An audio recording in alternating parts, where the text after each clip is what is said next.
하나님 말씀 히브리서 1장 1절 말씀입니다.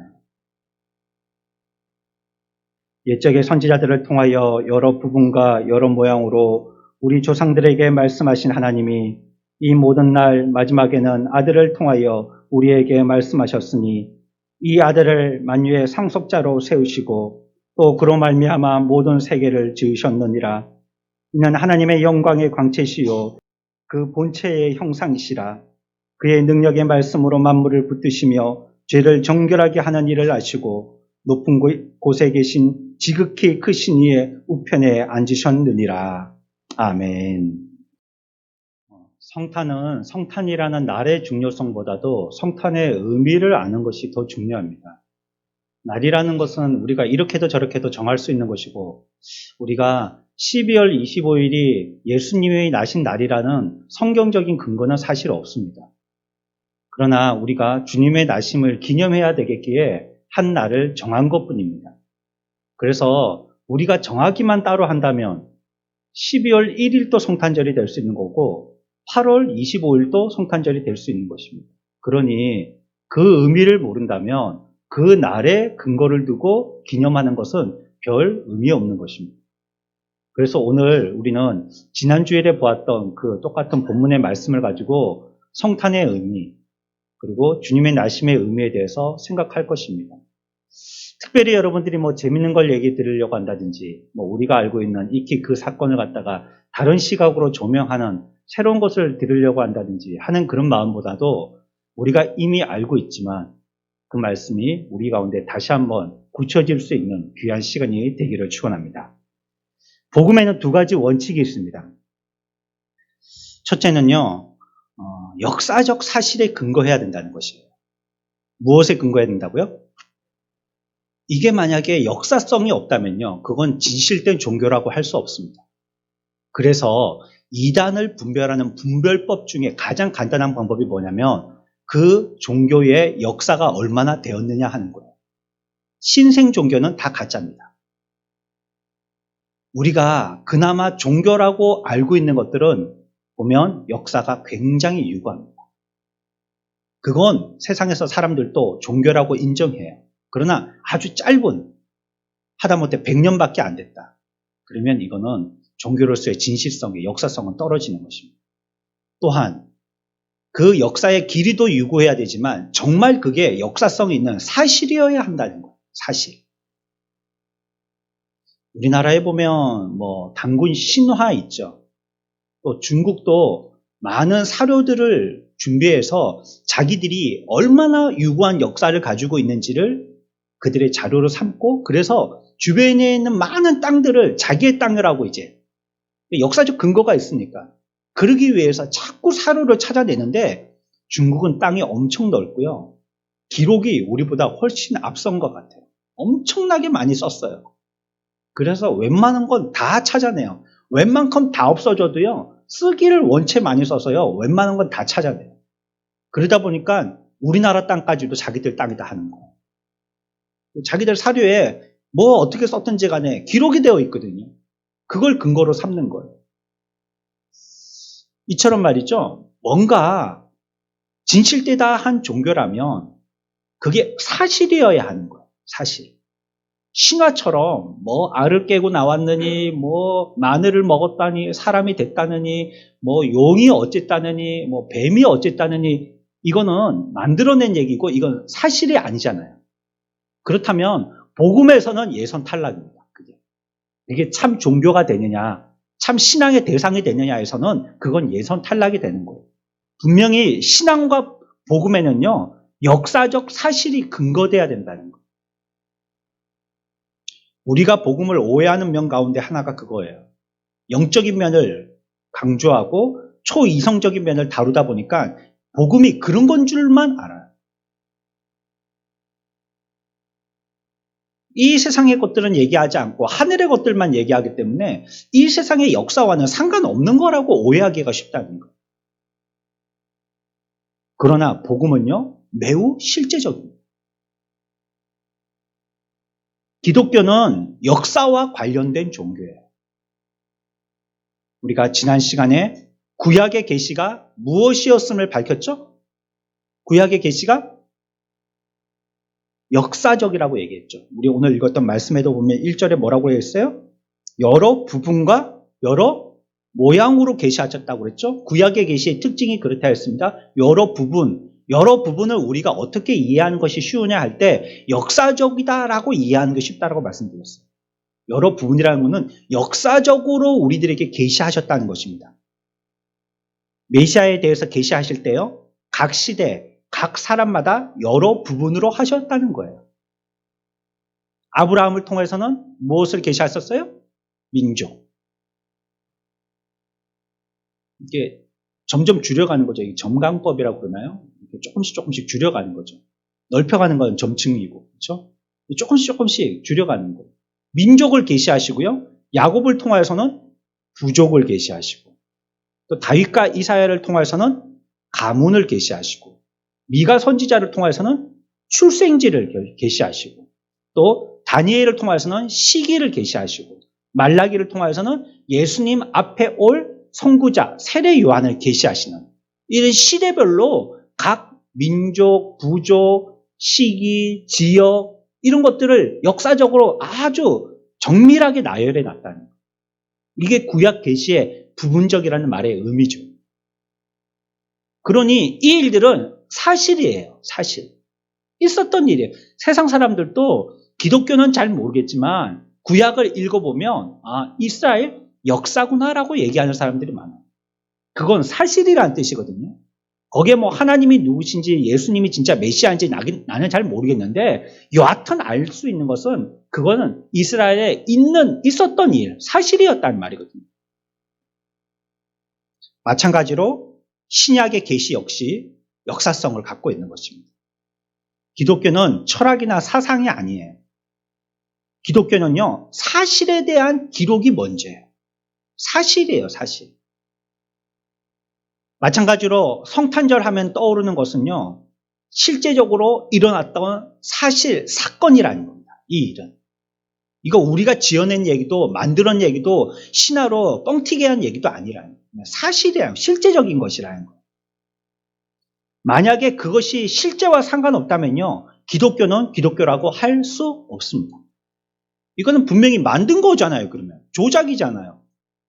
그게 어째 기독이라는 말이 붙일 수가 있어요, 그게 해당이 안 되는 거예요. 이거는 사실이기 때문에 기독교라고 얘기하는 것입니다. 아무리 수준 높은 삶의 관점을 제공하고요, 또 친절하고 아름답고 경이로워도요, 역사적인 사실에 비롯된 것이 아니라면 그걸 기독교라고 붙이면 안 돼요. 그러면 어떤 철학이라고 얘기해요. 어떤 사상이라고 얘기해야 되는 것이에요.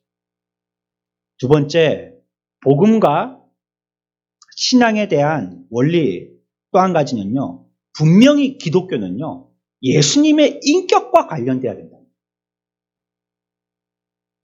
기독이라는 말은 그리스도라는 뜻입니다. 기독교 할 때 교는 종교라는 뜻이고요. 기독이라는 말은 그리스도라는 뜻이에요. 그러니 기독교를 믿는다고 하면서 예수 그리스도의 인격을 모르고 그것을 담지 않는다면 그 사람은 기독교인이 아닙니다.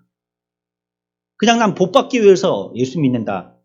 부자 되기 위해서 예수 믿는다. 마음의 평안을 위해서 예수 믿는다. 그거는요, 다른 종교가 또 할 수 있는 겁니다.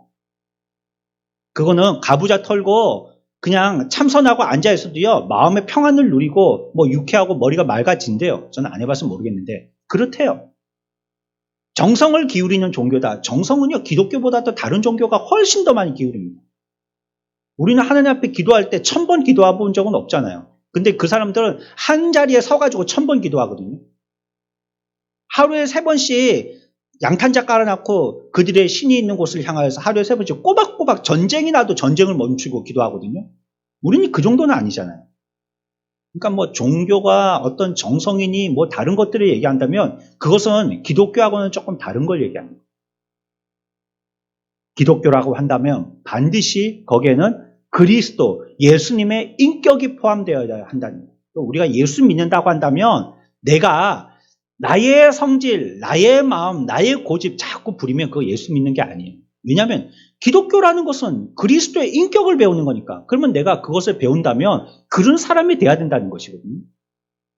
우리 하나하나가 다 예수가 돼야 된다, 뭐 어디에서 절에서 얘기하는 것처럼 그걸 얘기하는 것은 아니지만, 그러나 그분에 대해서 우리가 평생을 배운다면 우리의 인격도 그 모습이 반영되어져야 한다는 거예요. 그러니까 저 사람을 보니까 참 예수님 같네. 예수님이 저러셨을 것 같다 진짜. 와, 저렇게 용서하고 사랑하시고 저런 분 같아. 이런 게 안 믿는 사람들 눈에도 예수장으로 보여야 된다는 거예요. 기독교라는 말은 그분이 이 종교를 창시했다는 뜻이 아닙니다. 이분이 이 종교를 세상에 제시했다는 뜻이 아니에요. 그분의 인격을 배운다는 것입니다. 기독교라는 말은. 그분이 가신 길을 우리도 같이 간다는 것이지 그분이 교주라는 뜻이 아니라는 말이에요. 어떤 교사가 학생들에게 가르칩니다. 그러나 그 사람이 아무리 영특하여서 잘 가르치는 재주가 있다 할지라도 그 사람의 존재가 가르침의 본질이 될 수는 없어요. 그 또한 무엇인가 지식을 배워서 학생들에게 전달하는 입장이에요. 내가 수학을 가르치잖아요. 그렇다고 선생님이 수학일 수는 없잖아요. 자기가 어떻게 수학이에요? 수학을 가르치는 사람이죠. 영어를 가르치잖아요. 그 자기가 영어는 아니잖아요. 영어를 가르치는 사람이잖아요. 바울의 설교의 특징이 있습니다. 하나는 메시아가 고난을 받았다라는 거예요. 바울의 모든 설교에 통하는 주제예요. 예수가 우리의 메시아시다. 그분이 고난을 받았다. 예수가 고난을 받았고 또한 그분이 메시아시다는 것. 이 주제는 바울의 설교에 끊임없이 흐르고 있는 주제예요. 그 말은 무엇이냐면 바울의 설교에는요. 그분의 인격을 가르친다는 것이에요. 그분이 우리를 위해서 어떤 고난을 당하셨는지, 그리고 그분은 우리들을 위해서 어떻게 죽으셨는지, 그리고 어떻게 부활하셨는지, 그리고 지금은 무엇을 하셨는지 이것을 가르치는 거예요. 우리는 오늘 우리가 읽었던 본문을 통하여서요. 그리스도의 탄생에 대해서 올바르게 사고해야 되겠습니다. 바르게 기억해야 되겠어요. 먼저 그리스도의 인격에 대해서 우리들은 숙고해야 됩니다. 이 베들레헴의 아기는 누구냐면 히브리서 기자는 이와 같이 대답을 해요. 베들레헴에서 아기가 났다라고 우리가 찬양을 할 때에 그 베들레헴의 아기가 누구냐면 성경은 뭐라고 얘기하냐면요. 1절 볼까요? 오늘 읽었던 말씀의 1절입니다.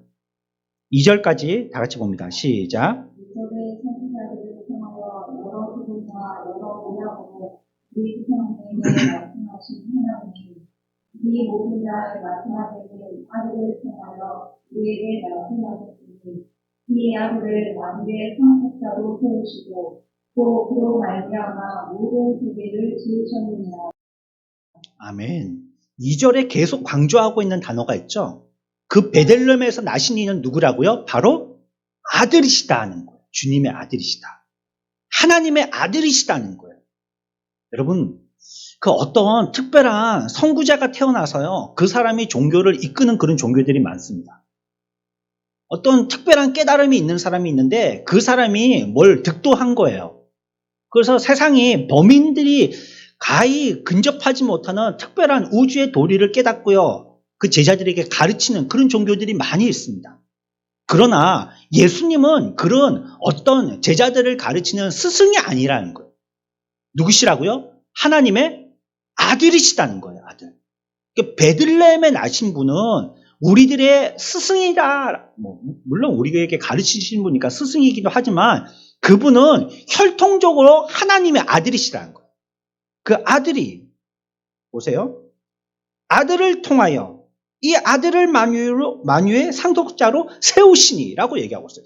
베들레헴에 나신 이의 정체는 아들이십니다. 하나님의 아들이십니다. 그분이 나신 거예요. 그리고 또 그 아들에 대해서 얘기합니다. 이제는 3절을 읽어봅니다. 아들을 얘기하고요. 그 아들이 어떤 분인지에 대해서 3절은 또 이와 같이 부연 설명합니다. 3절만 읽겠습니다. 시작. 그는 하나님의 영광의 광채시요 그 본체의 형상이시라.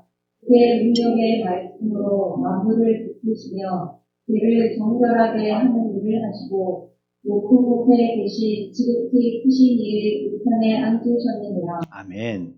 하나님의 영광의 뭐라고요? 광채시고 누구에 대해서 얘기하고 있는 것입니까? 앞에서 얘기하고 있는 2절에 아들에 대해서 얘기하고 있는 거예요. 그 아들이 하나님의 영광의 광채시다.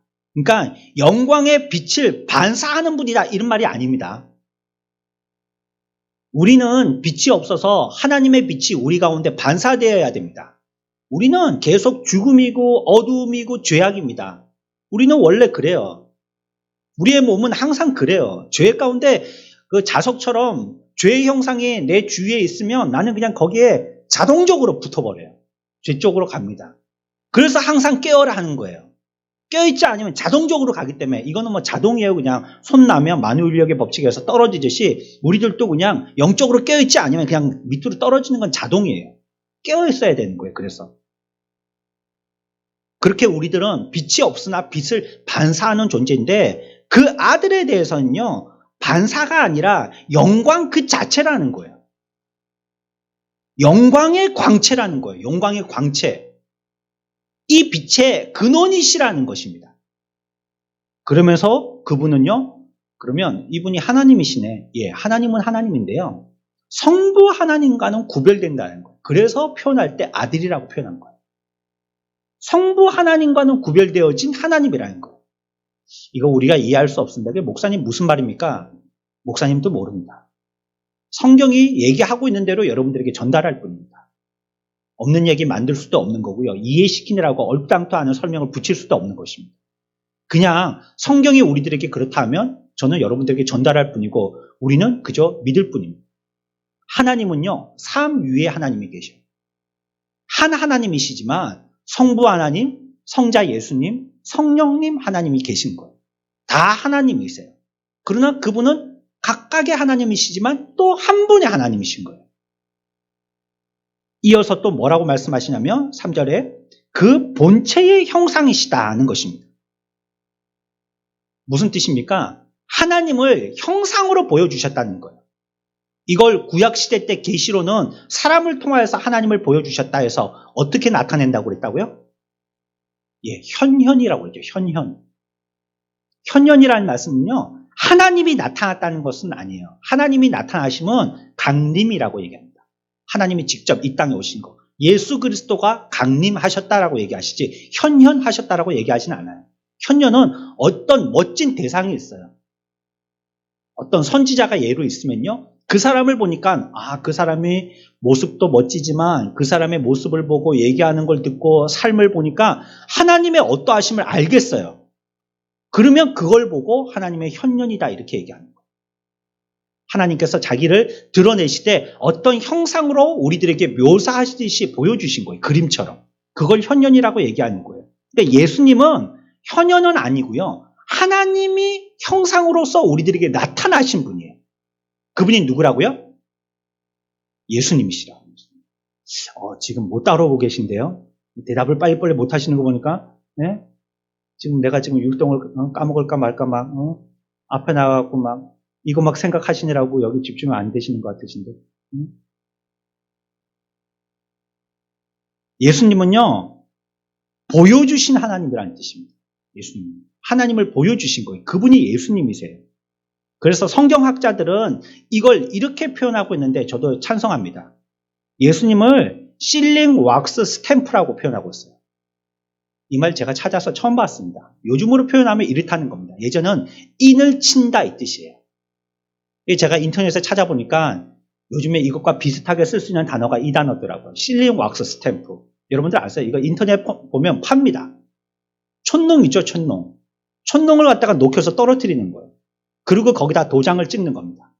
그러면 그 촌농에 도장의 인장이 그대로 표시되는 거죠. 그래가지고 옛날에는 왕의 서신이라든지 이것을 임봉할 때 그런 식으로 임봉했죠. 그게 똑 하고 떨어지면 부러져 버리니까 누가 손을 댔다는 뜻이잖아요. 그러니까 전달하는 사람이 전달자에게만 주기 위하여서 그것을 임봉할 때 그와처럼 촌농을 떨어뜨리고 스탬프를 찍는 겁니다. 그게 실링 왁스 스탬프라고 오늘날에는 그렇게 부르더라고요. 예수님이 그분이시라는 거예요. 참 하나님이신 하나님이 찍혀져서 우리들에게 보여주시는 그분이 예수님이시다. 이렇게 해석을 하는 것입니다. 요한복음 14장 9절에서 똑같이 우리들에게 표현하고 있어요. 우리 같이 한번 읽어봅시다. 요한복음 14장 9절입니다. 예수께서 이르시되 우리가 내가 이렇게 오늘 너희와 함께 있으되 내가 나를 알지 못하느냐 나를 본 자는 아버지를 보았거늘 어찌하여 아버지를 보이라 하느냐. 아멘. 분명히 말씀하시죠? 왜 하나님을 보여달라고 그러냐고. 왜 하나님이 어딨냐고 그러냐고. 나를 본 자는 어땠다고요? 그 아버지는 누굽니까? 성부 하나님이죠. 나는 누구예요? 예수님이죠. 성자 예수님. 그러니까 나를 본 자는 하나님을 본 자라는 거예요. 이게 내가 찍혀 있기 때문에 찍혀 있는 걸 보니까 원본 도장을 안 봐도 아는 거예요. 그렇죠? 여러분들이 은행 가가지고 계좌를 만들거나 아니면은 계좌를 갖다가 새로 재개설할 때 도장 달라고 해서 도장 찍잖아요. 그러면 찍혀 있는 걸 보죠, 그 사람이. 도장을 쳐다보지는 않습니다. 찍힌 걸 보고 옆에 있는 앞에 개설했던 그 통장의 도장과 똑같은지를 확인하죠. 도장 이렇게 보면서 찍혀 있는 거 이렇게 보지는 않았어요. 그걸 보니까 원본의 도장이 어떻게 인각되어 있는지 확인할 수가 있는 거예요. 그분은 하나님의 본체의 정확한 형상이십니다. 또한 본문은 우리들에게 또 다른 사실 한 가지를 알려주는데요. 2절 다시 올라갑니다. 하반절 쪽에 보면 또라고 시작되어지는 부분이 있죠. 거기서부터 우리 끝까지 한번 읽어봅시다. 시작. 아멘. 모든 것이 그분에 의해서 조성되었다는 것입니다. 이런 성경의 이런 선언은요, 성경에 여러 군데 표시되어집니다. 3절에서도 그분이 하나님의 영광의 광처가 되셨다라고 말하지 않아요. 우리 성경의 1.1에 정확하게 표현을 읽어야 됩니다. 하나님의 영광의 광처가 되셨다라고 표현합니까? 어떻게 표현하고 있죠? 하나님의 영광의 광채시요. 광채 되셨다 아니에요. 광채시요. 영어로 하면 being이라는 거예요. become이 아니고 being. 그분이시다. 마찬가지로 그분이 하나님의 본체의 형상이 되셨다라고 표현하지 않아요. 뭐라고 표현하고 있어요? 뭐라고 표현하고 있어요? 본체의 형상이시라 이렇게 표현하고 있어요. 이건 영어 성경에서는 is로 표현하고 있습니다. 그렇다 그냥. made 만들어졌다가 아니고 is 그분이 그렇다 이렇게 얘기하고 있는 거예요. 이 말의 뜻은 무엇이냐면 오늘 구유에 누우신 분의 시작은 구유에서부터 시작된 분이 아니라는 겁니다. 우리는 기쁘다 구주 오셨네 하고 어떤 초가집 같은데 짐승들이 있는 어떤 그 짐승들의 우리간에 그 가운데 짐승들의 밥통이죠, 밥통. 밥통에 예수 그리스도 아기 예수가 누이신 것을 보고 아, 예수님이 이때 탄생하셨구나 라고 얘기하지만 성경은 우리들에게 정보를 그렇게 제공하지 않아요. 2절, 3절에서 우리들에게 뭐라고 얘기하시냐면 그분은 예전부터 이 땅을 만드신 분이셔. 조성하셨고 또 그분은 영광이시고 본체시다라고 얘기하시는 거예요. 다시 얘기하면 이분이 곧 누구시라고요? 하나님이시다 이렇게 얘기하는 것입니다.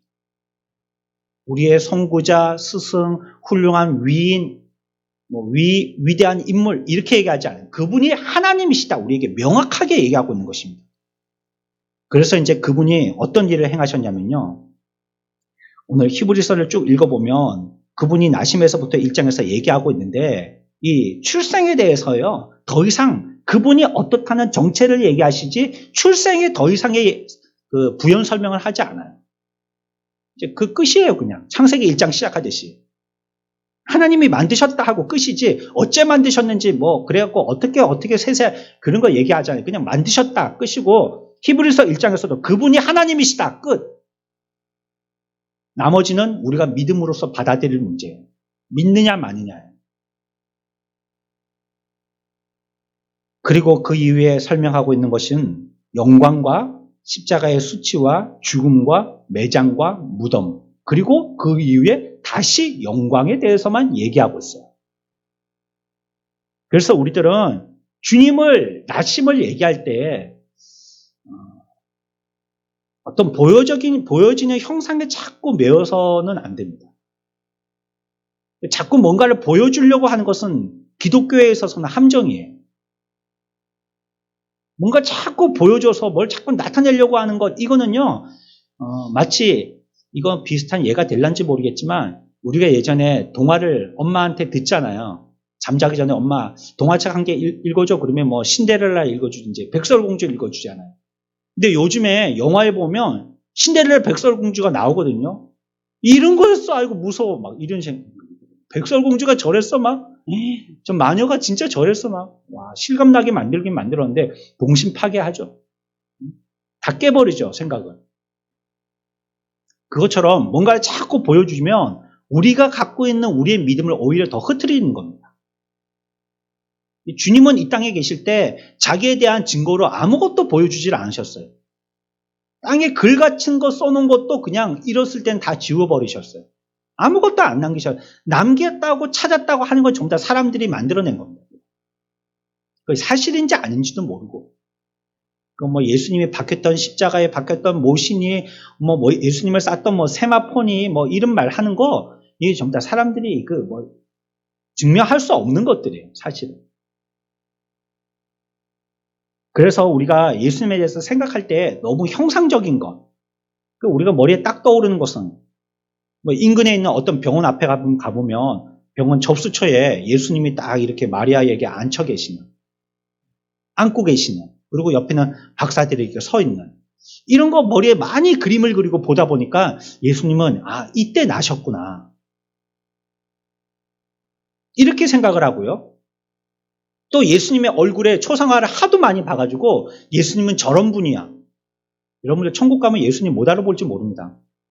하도 사람들이 그린 그림을 많이 봐가지고요. 예수님 옆으로 지나가도 예수님 못 알아볼지도 몰라요. 그거 사람이 그린 그림이죠, 그게. 자꾸 형상으로 나타나려고 하지만 우리들은 예수님에 대해서 생각할 때에 한 부분의 형상을 갖다가 기울여 생각하면 그게 함정이 될 수 있기 때문에 전 생애를 생각해야 돼요. 생애. 나심도 중요한데요. 전 생애를 생각해야 돼요. 특별히 오늘날 성탄절은 너무 상업적이 됐잖아요. 예수님이 나신 게 아니고 산타 할아버지가 난 날인 줄 알았어요. 루돌프 사슴코하고 산타 할아버지가 더 많이 나오지 예수님은 얘기도 하지 않는단 말이에요. 언제부턴가 시청 앞에 성탄 트리를 하는데 십자가가 떨어졌어요. 별 있다가 별도 떨어졌어요. 그냥 나무만 덩그러니 서 있습니다. 이게 뭘 축하하는 것인지, 뭘 기념하는 것인지, 우리는 왜 장식을 하는 것인지 의미도 모르고요. 그냥 하는 거예요. 그리고 뭐 다른 사람들이 뭐 부어라 마시라 하니까 우리들도 왜 성탄절이 예수님 생일인데 왜 케이크를 자기들이 먹어요? 성탄절날 케이크 제일 많이 팔린대잖아요. 자기 생일 때나 먹지 왜 남의 생일 때 자기들이 케이크를 먹냐고요.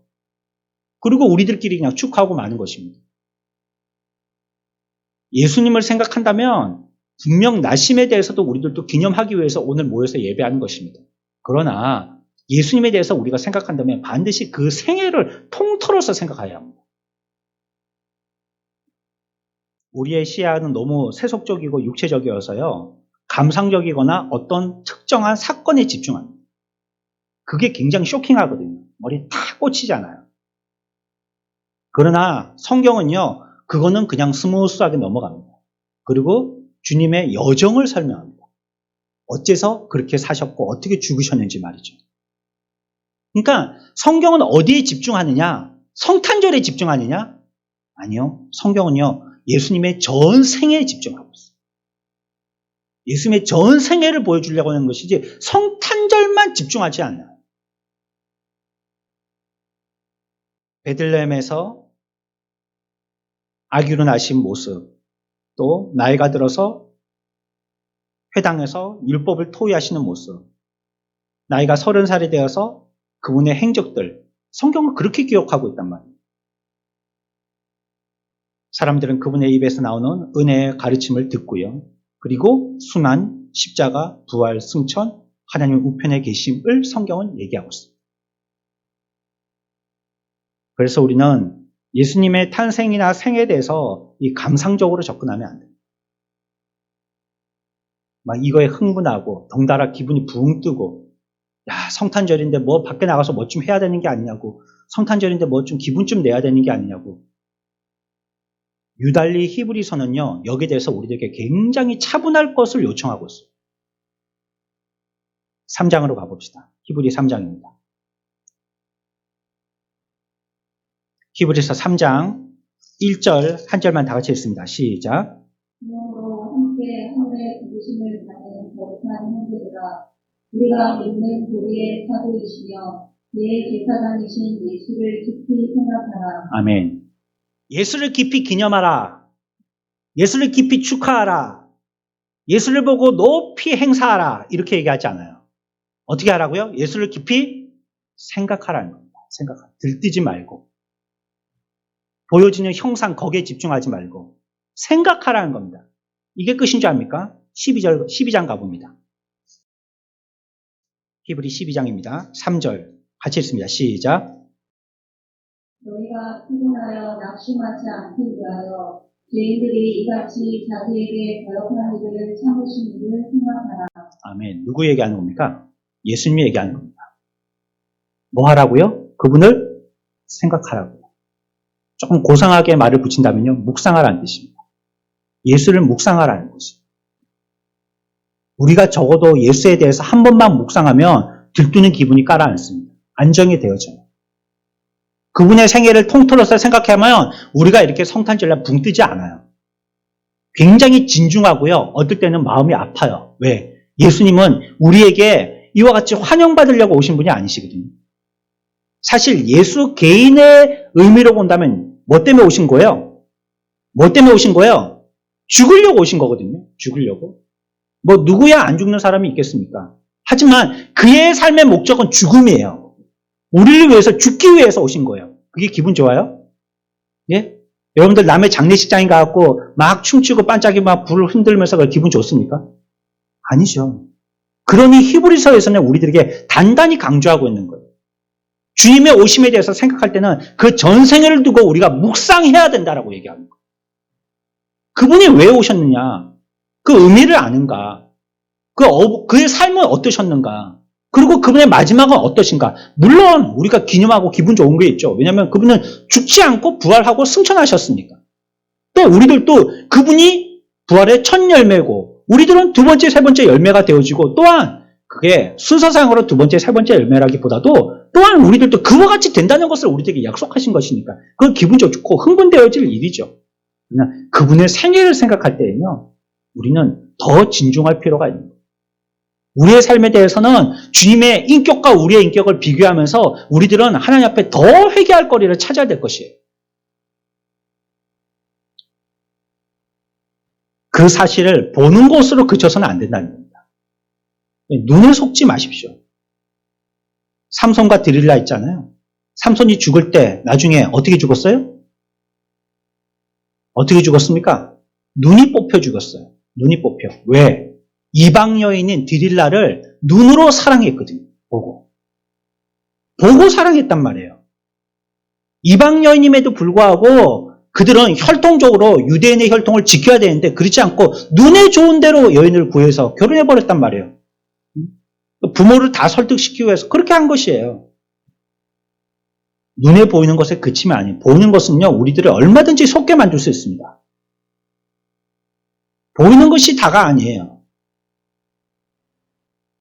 베들레헴에서 십자가를 경유해서요, 영광에서 영광으로 이어지는 여정을 생각하라는 것이에요. 베들레헴에서 끝나면 안 되는 거예요. 우리의 신앙은 베들레헴에서 멈추면 안 되는 거예요. 그건 굉장히 기초적인 신앙이죠. 이제 예수 믿기 시작하면 기쁘다 구주 오셨냐가 굉장히 흥분되어지는데 여기에 머물러 있으면 안 된다는 거예요. 그분의 가신 삶의 여정을 우리를 따라가야 된다는 것입니다. 그분의 삶은 여기까지 가고 저기까지 계속 따라가는 거예요. 어떤 것들을 생각할 수 있습니까? 그분의 여정을 따라가다 보면 그의 인격에서 어떤 것을 본받을 수 있습니까? 우리가 그분의 삶을 2절에서 배울 수 있는 것은요. 그분은 겸손하시다는 것을 배울 수 있어요. 2절 다시 봐요. 끝에 보면요. 또 그로 말미암아 모든 세계를 어떻게 하셨다고요? 이분이 누구세요? 2절의 표현대로 하면 이분이 누구세요? 아들. 하나님의 아들이시죠? 아들이시잖아요. 아들이 뭐 하셨다고요? 세계를 지으셨어요. 그런데 우리가 알고 있다시피 예수님은 이 땅에 베들레헴에 낮고 천한 곳으로서 그것도 몸도 신체 건강한 막 슈퍼맨으로 나신 것이 아니고요. 연약한 아기로 나셨다는 거예요. 뭘 얘기하는 겁니까? 예수님의 겸손을 얘기하는 거예요. 온 우주가 그에게 맡겨졌다는 것이에요. 세계가 지으셨다 했잖아요. 그분을 만유의 상속자로 세웠다라고 성경은 우리들에게 얘기하고 있거든요. 하지만 그분은 이 땅에 오셔서 사람들에게 거절당하고 멸시당하셨어요. 그럴 뿐이 아니에요. 그럴 뿐이. 그러나 그분은 그런 모욕을 당하셨다는 것이에요. 요한복음 1장입니다. 11절 다 같이 봅시다. 시작.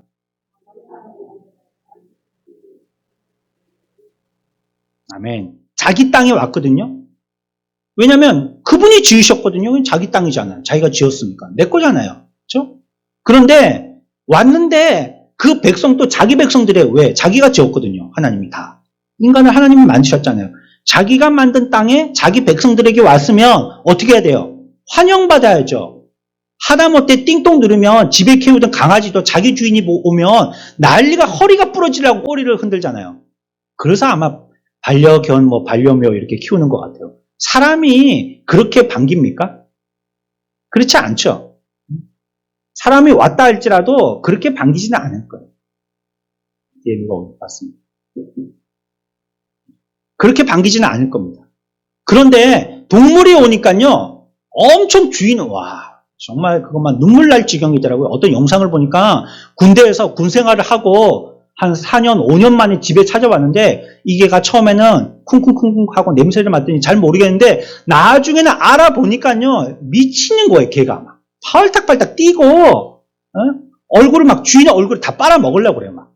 혓바닥을 핥는데. 아이스크림처럼. 그럼 막 사람이 기뻐도 막, 으아! 하고 좋았다고 막 하고 딸 같으면 안기든지 부인 같으면 같이 포옹을 하든지 이러고 마는데 걔는 떨어질 줄 모르는 거예요. 짐승도 주인을 그렇게 좋아하잖아요? 그게 자기 땅에, 자기 백성들이 해야 될 당연한 처사 아니에요? 그런데 오셨지만 11절에서는 뭐라고요? 백성들이 그분을 어찌 않았어요? 영접하지, 반가워하지 않았다는 거예요. 뭘로 왔어요?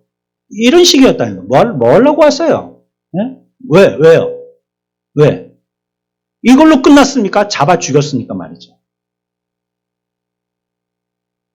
3절에서는 그의 능력의 말씀으로 만물을 붙드시며 했습니다. 하지만 사람들 손에 넘겨져서요, 나무에 못 박히신 무력한 그분의 모습을 봅니다. 베들레헴에 태어나신 모습도 무력한 아기의 모습입니다. 십자가에 죽임 당할 때도 연약한 모습입니다. 무덤에 장사되어지신 것도 초라한 모습입니다. 예수님은 시작할 때부터 죽을 때까지 철저하게 겸손하셨어요. 교만하면 안 됩니다. 하나님 앞에서 교만하면 절대 안 됩니다. 망하는 겁니다. 다시 얘기하면 하나님이 그 사람을 망하게 하려는 표적이 되는 겁니다. 교만하면. 그는 자기를 비우셨거든요. 어떻게 비우셨느냐? 우리 성경을 한 군데 더 찾아봅시다. 이번에는 빌립보서 2장 6절과 7절입니다. 같이 읽습니다. 시작.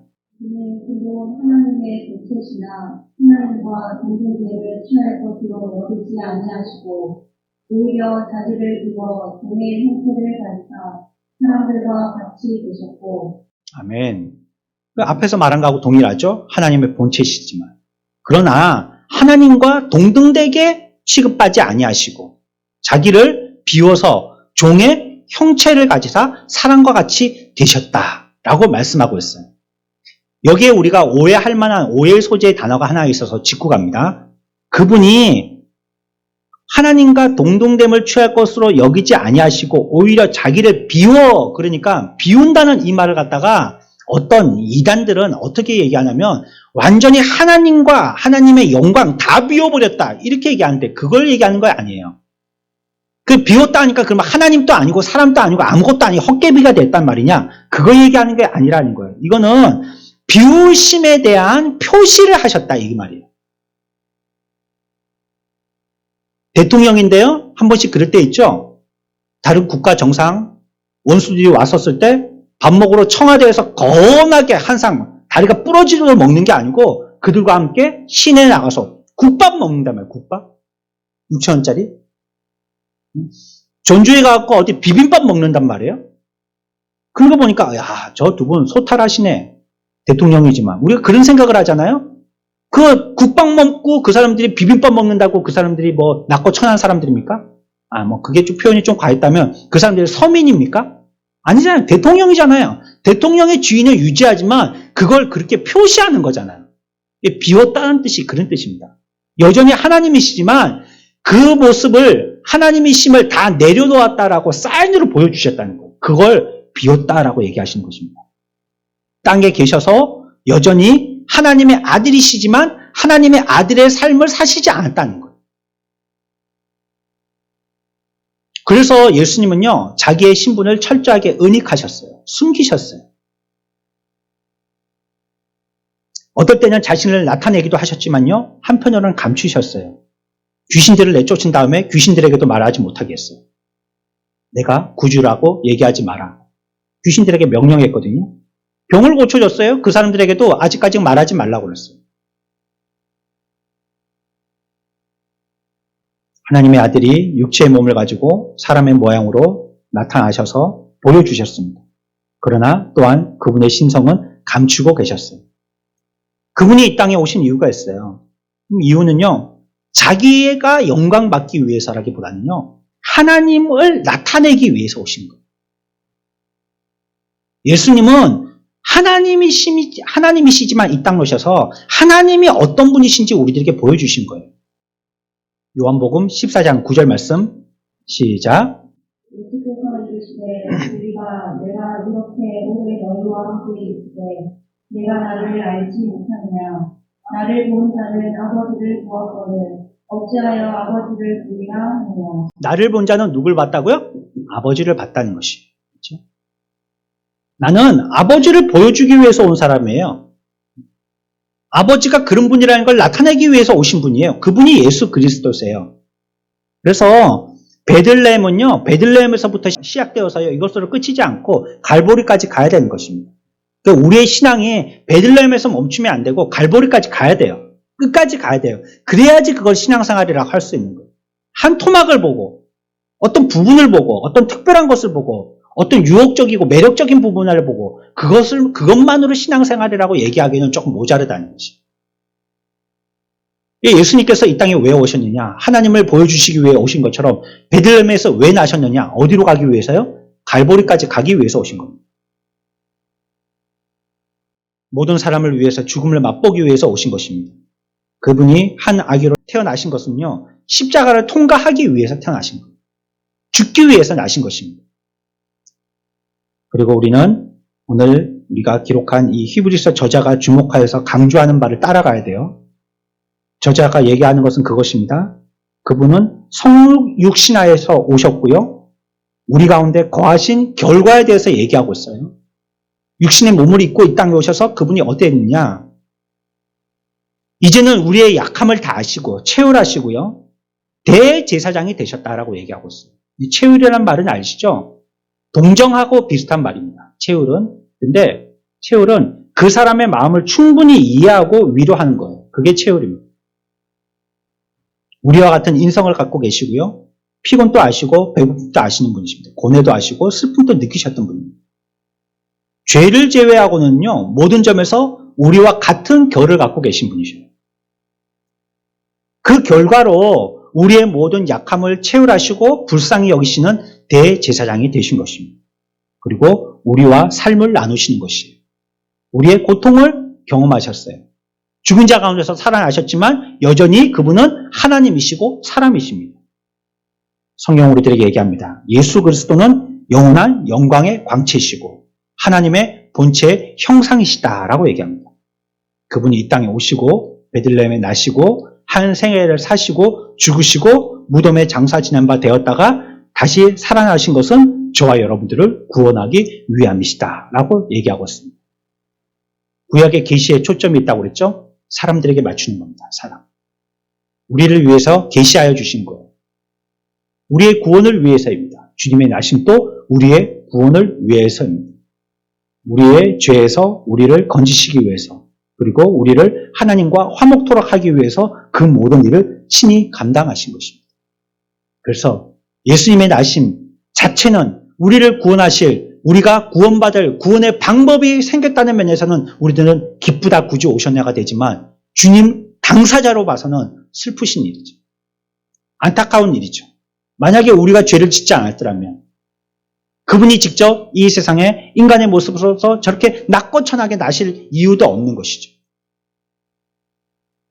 우리는 성탄절에만 주님의 나심을 묵상해서는 안 됩니다. 평생을 주님의 나심을 묵상해야 됩니다. 왜 나셨는가? 물론 단초는 여기서부터 푸는 겁니다. 여기서부터 시작해야 되겠죠. 그러나 거기서 그치지 말고 갈보리에까지, 그리고 하나님의 우편까지 나아가는 신앙이 되어야 할 것입니다. 그래야지 우리의 신앙이 균형 잡힌 건강한 신앙이 되어지는 것입니다. 오늘 성경은 우리들에게 선지자를 통하여서 계시되었던 그분이 아들로서 이 땅에 하나님이시지만 오셨다라고. 그분은 영광의 광채시고 또 그분은 그 본체의 형상이시다라고 우리들에게 선언적으로 말씀하고 있습니다. 이것이 이 저자의 고백뿐만이 아니라 저와 여러분들의 신앙이 고백이 되어야 하겠습니다. 우리의 일생을 그분의 삶을 본받고 또한 그분이 우리를 위해서 구원하여 주신 그 구원의 뜻들을 길이어서 우리들도 그와 같이 믿음으로 승리하는 저와 여러분들의 삶들 다들 되시길 축원합니다.